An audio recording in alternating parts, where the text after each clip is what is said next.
Greetings and welcome back to room 303 in AP English. We turn now in a conversation that we will kind of label from Dante to Shakespeare, but I really would maybe put it in my notes as this: from Homer to Shakespeare to Milton to T.S. Eliot. Okay? And I realize that we're covering a lot of ground here. We are in AP English at the end of semester 1. So what I want to do really quickly is I want to ask some questions about where we've been and where we're going. Think about when you guys stood in the center of the room a couple of days ago and recited aloud that passage from Inferno Tufor, "Up on your feet, this is no time to tire," right? That notion that you want to stop, but you can't stop because there is a longer, sometimes translated out of the Italian, higher ladder yet to climb, okay? That idea that we're going somewhere, that idea of a quest of a kind, is assumed in that mantra: we are the stories we tell, the stories we retell, the stories we accept, the stories we reject. And so I want to kind of take a look at where we've been and then kind of where we're going. And the distance, and yet not so great of a distance, between Dante and Shakespeare. As we finish AP Semester 1 with Dante, we begin AP Semester 2 with Shakespeare, and then move on to Milton, so that we can ultimately find ourselves into the 20th century and the great T.S. Eliot. And we'll kind of see then the progression of our curriculum with, I hope, a little bit of understanding. Okay? That key word that I was actually just mentioning a few seconds ago, a cartography. That is to say, a map. Where have we been going? I mean, you guys live very close to a hill where sometimes you walk on it. Now, if you've been raised out on that hill, you have a certain sense of that hill. But on the other hand, if you've never been on that hill before, you normally want to have a map in front of you to give you some sense of it. Of course, let's put it in our notes. The map's not the territory. And of course, let's say out loud that while we've been assigning lots and lots of readings, maybe we haven't read all of those readings. But that's okay, because we'll come back to them.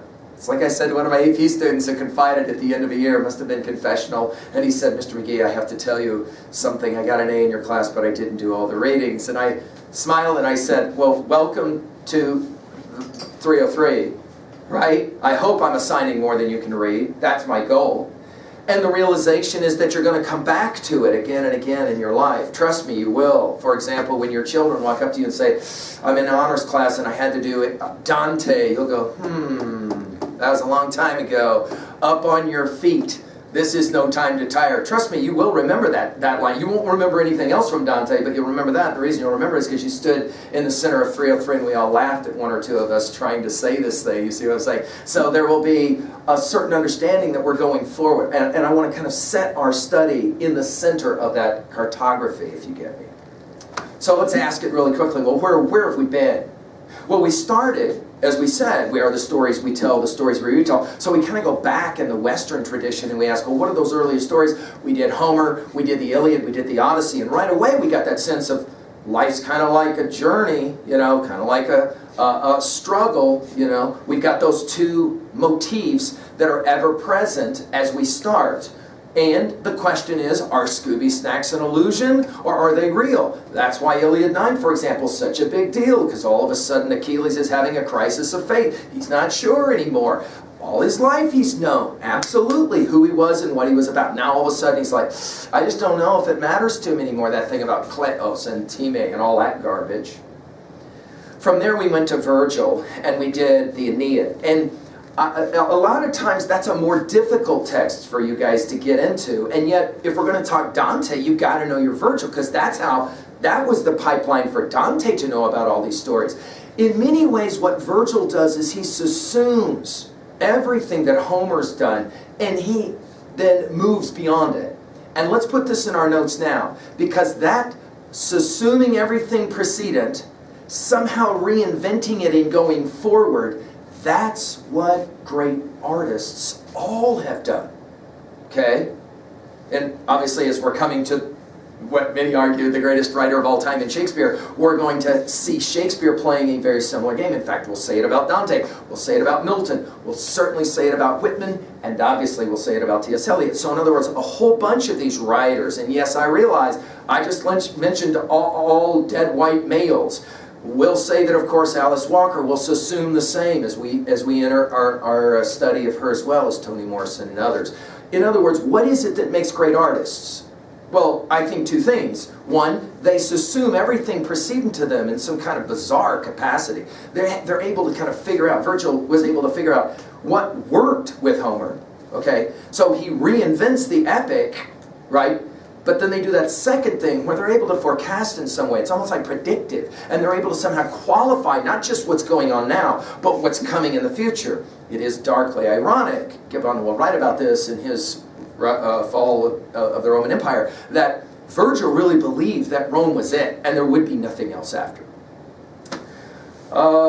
From Homer and Virgil, we paused then for a brief moment. And we took a look, and by the way, if you want to go back and review all this, it's there on learnstrong.net in the AP folder, and you can just see, you can scroll down and kind of go, oh yeah, this is kind of again, it's the cartography, it's the map, it's kind of where we've been.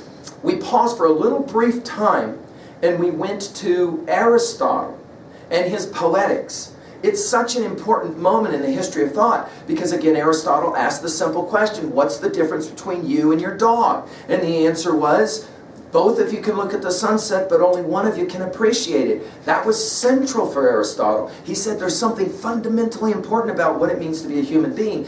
And stories, especially the ones we watch, those stories that we watch are foundational to reminding us who we are, what we are. We're this amazing species that can have pathos, pity. We feel for others in their pain and suffering. And of course, we studied the great Greek dramaticists talking with Sophocles and Oedipus and Antigone and a few other plays as well. From there, we then moved to our study of political philosophy. Plato, the Apology, the unexamined life is not worth living, Socrates argues right before he drinks his hemlock shake. Those other titles that are a part of the final days of Socrates, the Euthyphro, as well as Crito, as well as Phaedo in his argument that there is such a thing as a soul. And then finally we met the classic Republic, where we saw really influential concepts being introduced. I say influential because we're fighting against them over and over again. For example, the Thrasymachon argument of might makes right will be resumed again by Machiavelli, that great Italian Renaissance thinker. And when we think of Machiavelli, I want you to begin to think about Dante as being kind of interesting polars, right? Who are challenging everything that's come before. We also saw in Republic this notion of elucidation, illumination, perspicacity. Book 7 of the Republic and the cave allegory. And there you are sitting in the cave and you think shadows on the wall are real epistemologically. And you think you're chained up and unable to be free ontologically. And then somebody comes along and drags you out of the cave into the light of the sun. And all of a sudden we could go, Dante the Pilgrim and Virgil. They're even holding hands a couple of times as he's dragging him. And the student that says, because of fear and pain, I don't want to get out. Chain me up, put me back. And the teacher goes, no. This pain is useful for you. It is a propedeutic. It's instructional. It's didactic. You're going to learn something. Get up. Let's go. From here we turned back from Plato. We then turned back to our study of literature and the epics. We did Beowulf, the Anglo-Saxon Code, and why that's such an important moment in the history of Western thought, the earliest of those English epics, the Anglo-Saxons. From there we went to our Chaucer, Canterbury Tales. Think about the significance of that idea. The opening lines of the general prologue are, in the spring, when birds love to hanky-panky around, humans love to take journeys. Pilgrimages. Down, we might say, the pilgrimage, right? Down to the to Canterbury, right? Down to Canterbury they go. Immediately we're thinking of the opening lines of I went down to the Piraeus, the opening lines of Plato's Republic, right? The notion of a journey or a quest reinvented in Chaucer's Canterbury Tales, and of course the use of satire and the attack on those, what we called, institutions of stability, church hypocrisy. It's not that Chaucer was against the church, remember. He was against that notion that an authority institution can manipulate its power in unethical ways. Thrasymachus said, of course that's the way it works. Socrates said, the philosopher king will see it otherwise. Instead of a love of power, there should be a love of wisdom. in Chaucer we see his attacks, the attack on the patriarchy, which takes us back to one of those classic waves of Republic 5. Notions that women are equal somehow with men in their capacity to be leaders. What an insane idea, Aristotle will argue.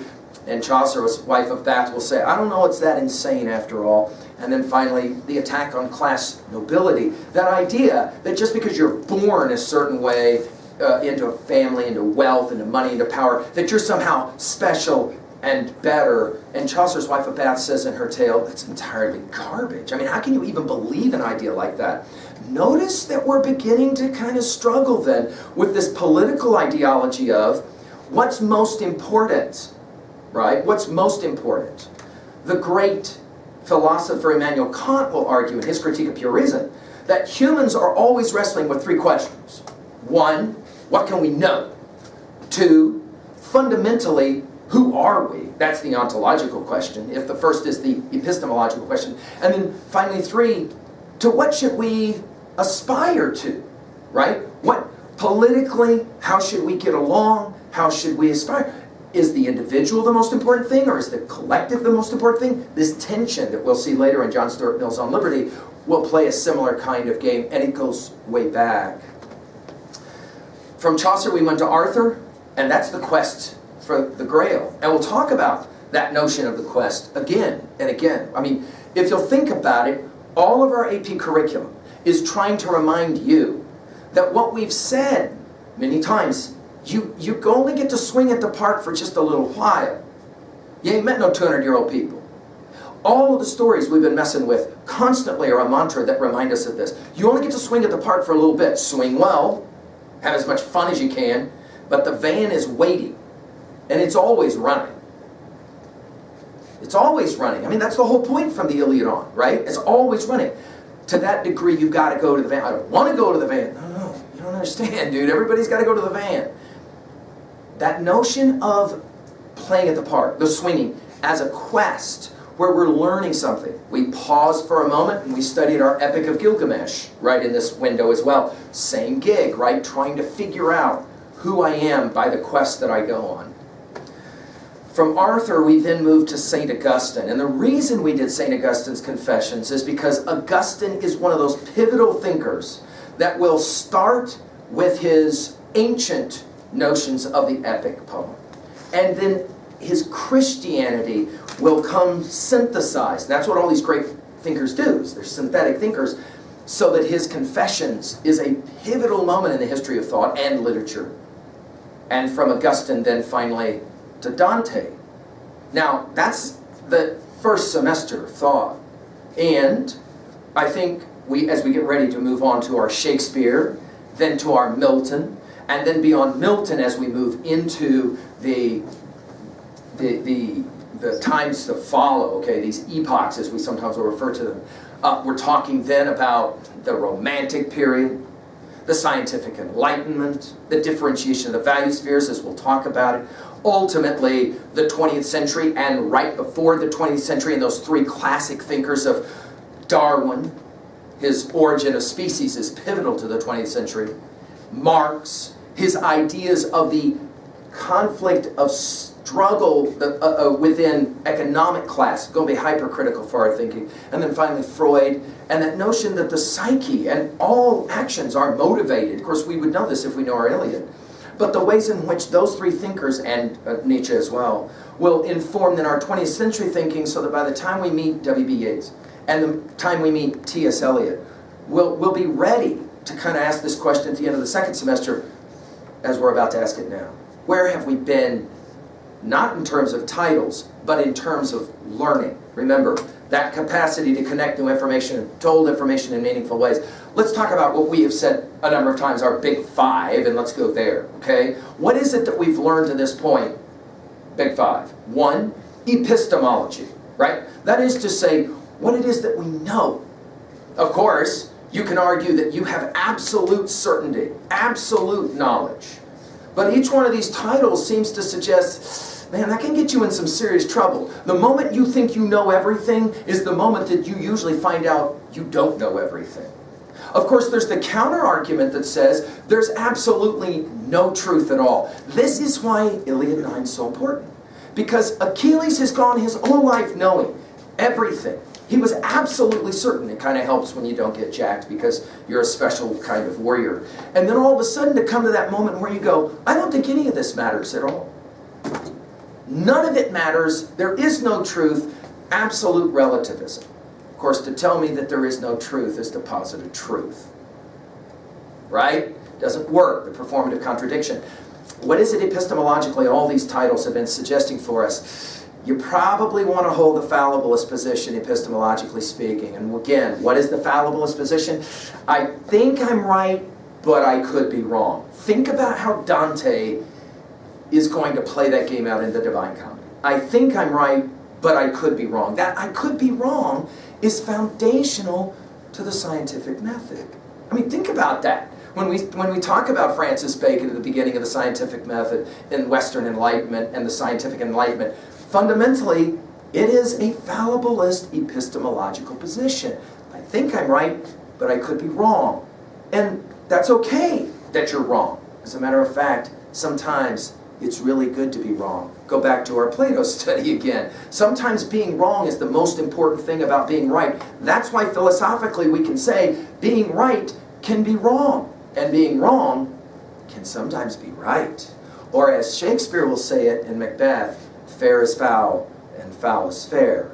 Hover through the fog and filthy air. In other words, you got to be constantly adjusting your perspective. I would write that word down. It's going to be such an important one for our study of Nietzsche.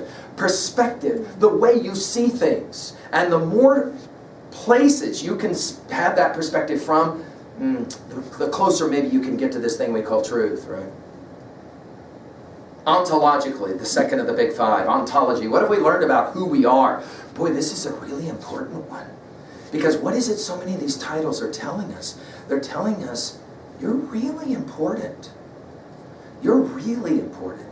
I mean, think about what Aristotle was arguing. You're so important that you go to plays or shows or video games. That's how important you are.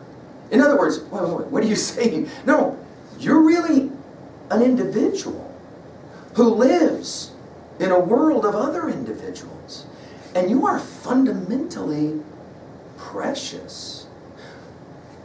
But now the other side. Are we born human? Or are we rather born mammal? And at some point we choose to be human. And how do we do that? Now that is an interesting question. How does Dante play that game? Well, take a look at who ends up in Inferno and the way they act. Dude, you got two guys stuck in ice and the one's chewing off the back of the head of the other guy. I mean, you can't come up with a more disgusting animal-like activity than that. What is it that Dante's suggesting? You're born mammal. You become human. And that is a conscious choice. And if you unchoose that, we are the stories we accept, the stories we reject. Then it's very easy to all of a sudden become non-human, mammalian, to go right back to your mammalian roots. We, of course, see this at key moments in so many of the classic stories. Think about Oedipus standing in front of all those nasty suitors, and he turns into an animal, just destroying those suitors, right? And yet he allows one to be saved, the poet, not the priest. Number 3 of our big five, psychology, psychological, the individual mind. What do we learn? Well, we learn a lot.